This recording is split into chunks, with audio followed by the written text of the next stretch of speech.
Então vamos agora para o fatiamento de uma peça da nossa bomba d'água, que é a capa do motor, e ela tem uma característica diferente da peça anterior, que eu quero explorar nesse vídeo e temos que tomar cuidado com relação a isso. Então, que característica é essa? A peça que nós queremos imprimir, ela tem uma região na parte de baixo dela que não tem suporte. Tá? Lembro que nós fizemos um ressalto aqui nessas orelhinhas para elas ficarem descoladas dessa base aqui da capa. Tá? E aí o problema disso é o seguinte, que quando o software vai depositar o material nessa camada aqui, nessa superfície, o material simplesmente vai cair, não tem onde ele se apoiar. Então nós vamos fazer um fatiamento aqui para observar se isso realmente vai ocorrer. Então, fazer um preview. Eu vou descer até a camada onde nós temos essa situação. Vou tentar descer mais um pouquinho. Acho que é a 8ª camada. Aí, vamos lá, dá um play. Vou avançar um pouquinho a simulação. Olha só, ele está imprimindo no alto. Isso aqui não vai ficar no alto, isso vai cair. Então, como que a gente resolve esse problema? Então, existe aqui uma opção de se gerar suporte. Suporte. Então, ele vai gerar uma parte de plástico provisória, que é o suporte, que vai segurar aquele material depositado e depois você simplesmente arranca o suporte. Tá? Então, aqui nós vemos já que ele realmente já gerou o suporte. Vou dar um play aqui na simulação. Veja que ele gerou uma treliça aqui embaixo. Ela tem um certo vazio, né, justamente para facilitar a remoção. E o bico da impressora, então, agora está depositando em cima dessa treliça. Tá? Isso é super importante para resolver esse tipo de problema de suporte. Tá? Dependendo da peça, você vai ter que lidar com o suporte de forma diferente. Por exemplo, imagine que essa peça, quando nós fizemos o desenho, ela ficou de cabeça para baixo. Então, eu selecionei aqui a ferramenta de rotacionar e vou colocar ela de cabeça para baixo. Quando eu fizer um slice, o que vai acontecer? Ele vai ter que gerar muito, mas muito suporte. Ele vai ter que segurar as orelhas aqui da peça e vai ter que segurar toda essa região até aqui em cima, onde tem a base da capa, né?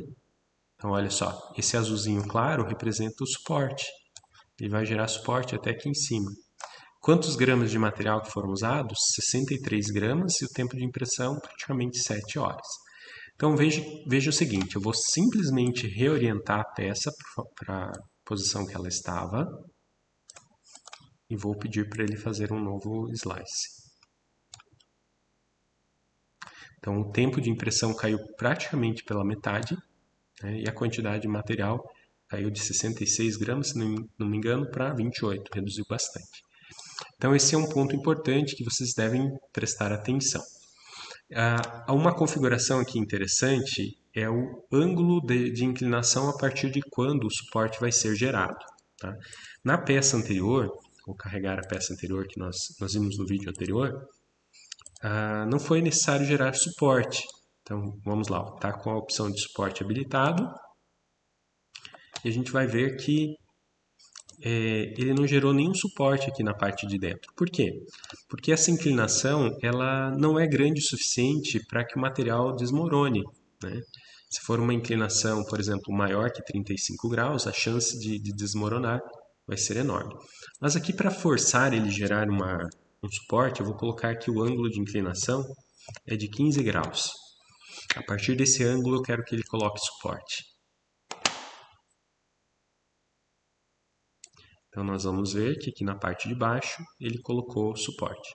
Nesse caso, como eu disse, é desnecessário, mas em alguns casos, né, quando o ângulo de inclinação é maior que 35 graus, você deve sim colocar suporte.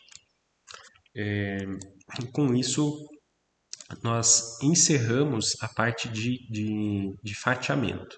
Então, vamos lá, vou fatiar de novo, eu vou mostrar o arquivo salvo, como ele é. Agora eu vou salvar no disco, em documentos, downloads, melhor dizendo, salvar. E aqui ele gera um arquivo de extensão .gcode.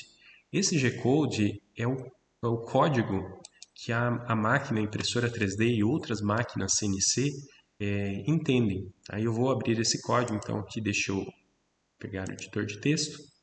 Então ele tem formato de texto. E aqui nós vemos várias informações, como se fosse um programa. Tá? As linhas que começam com ponto e vírgula, elas representam comentários, são ignorados pela máquina. Mas aí em seguida nós temos alguns comandos, por exemplo, comando M140, eu não sei para que serve, existe uma listagem de comandos, né? Esse aqui é de manipulação da máquina.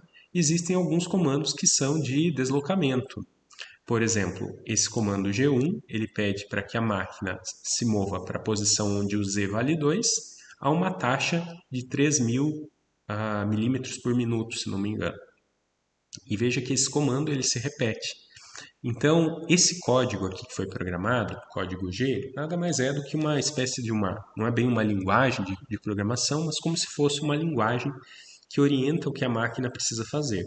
Aí o processador da máquina, ele vai decodificar esse código e vai executar essas operações.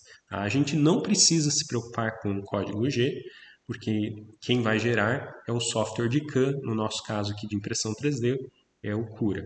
Tá? E aí o que a gente faz com esse código? Esse código a gente simplesmente copia, grava num cartão SD e depois carrega lá na impressora. Isso nós vamos estudar na prática.